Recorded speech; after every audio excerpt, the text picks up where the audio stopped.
नमस्कार सभी श्रोताओं का श्री रामचरितमानस में हार्दिक स्वागत अभिनंदन। आज के इस वीडियो में आप सभी के समस्त प्रस्तुत है श्री रामचरितमानस के अयोध्या कांड के दोहा नंबर 77 और 78 का संपूर्ण अर्थ।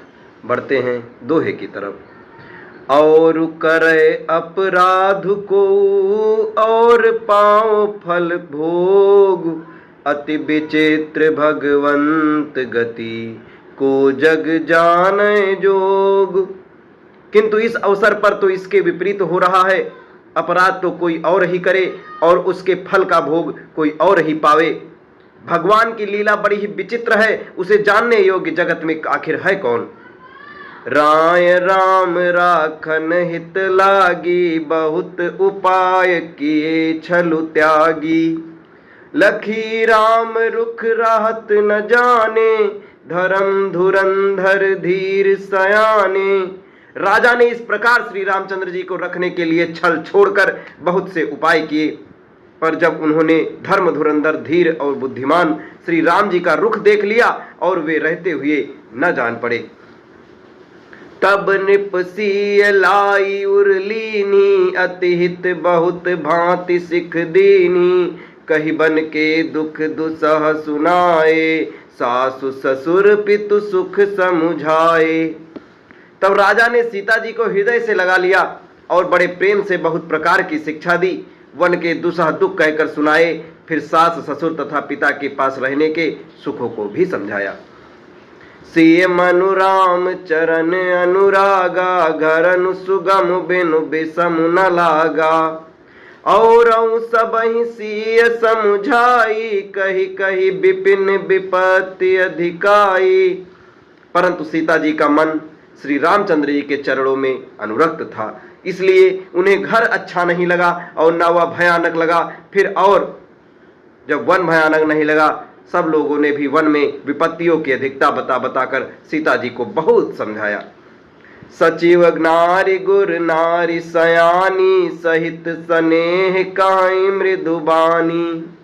तुम कहु तो न दीन बन बासु, करहु जो कहाई ससुर गुर सासु। मंत्री सुमंत्र जी की पत्नी और गुरु वशिष्ठ जी की स्त्री अरुंधति जी तथा और भी चतुर स्त्रियां स्नेह के साथ कोमलवाड़ी से कहती हैं कि तुम तो राजा ने वनवास दिया है, न तुमको वनवास मिला है, इसलिए जो सास ससुर गुरु कहें तुम वही करो। सिख शीतल हित मधुर मृदु, सुन सीतहि न सुहानी। शरद चंद चंदिनी लगत, जनु चकैय कुलानी। ये शीतल हितकारी मधुर और कोमल सीख सुनने पर सीता जी को अच्छी नहीं लगी। वे इस प्रकार व्याकुल हो गई मानो शरद ऋतु के चंद्रमा की चांदनी लगते ही चकई व्याकुल हो उठती है। सीय सकुच बस उतरु न देई, सोम सुनी तम की उठी कैकेयी। मुनिपट भूषण भाजन आनी, आगे धरि बोली मृदुबानी। सीता जी संकोचवश उत्तर नहीं देती।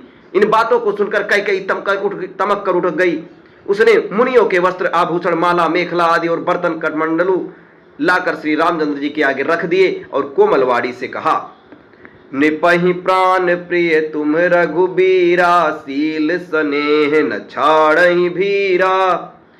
सुकित सुजस पर लोक न साऊ, तुमहि जान बन कहाई न काऊ। हे रघुवीर, राजा को तुम प्राणों के समान प्रिय हो। भीरु प्रेमवश दुर्बल हृदय के राजा सील और स्नेह नहीं छोड़ेंगे। पुण्य सुंदर यश और परलोक चाहे नष्ट हो जाए, पर तुम्हें वन जाने को वे कभी न कहेंगे। अब विचारी सोई करऊ जो भावा, राम जननी सिख सुनि सुख पावा। भूपहि बचन बान सम लागे, करहि न प्राण पयान अभागे। ऐसा विचार कर जो तुम्हें अच्छा लगे वही करो। माता की सीख सुनकर श्री रामचंद्र जी ने बड़ा सुख पाया, परंतु राजा को ये वचन बाढ़ के समान लगे। वे सोचने लगे कि अब भी अभागे प्राण क्यों नहीं निकलते। लोग बिकल मूर्छित नर नाहू, काह करिय कछु सूझ न काहू।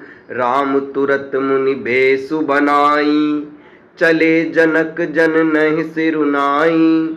राजा मूर्छित हो गए, लोग व्याकुल हुए, किसी को कुछ सूझ नहीं पड़ता कि क्या करे। श्री रामचंद्र जी तुरंत मुनि का वेश बनाकर और माता पिता को सिर नवाकर चल दिए। अब इसके आगे श्री राम सीता लक्ष्मण का वनगमन और नगर निवासियों को सोए छोड़कर आगे बढ़ना आपको अगले वीडियो में बताया जाएगा। तब तक हमारे साथ बने रहें। धन्यवाद। जय श्री राम।